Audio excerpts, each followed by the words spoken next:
Hi, I'm Allie Reynolds with Allie's Organics. Today I'm going to tell you some do's and don'ts with your compost.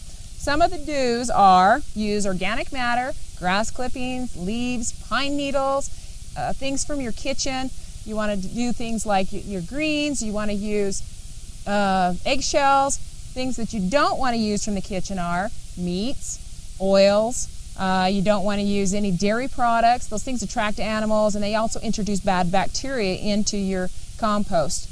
One of the other things that you don't want to do to your compost is add too much water. If you add too much water, it causes things to compact. They aren't being able to get the air, the oxygen to the center of the pile. It becomes real stinky and slimy. And so if you do that, then you need to be adding some peat moss to help with that.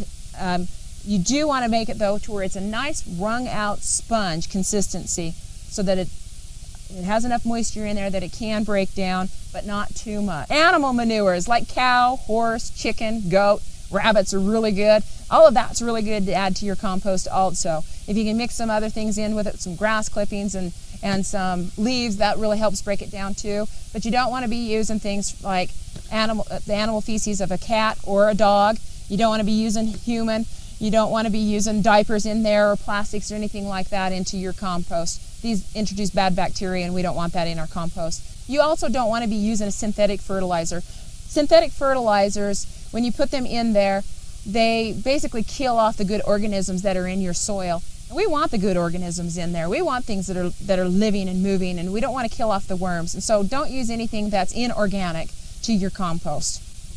You can use activators that are for compost. Those are great, but you can also make your own just by simply using blood meals and bone meals, and even some of your old compost that you've had. That's an activator also. So add some of that to it. A scoopful to each layer does a great job for your compost. So there's some do's and don'ts for you for composting.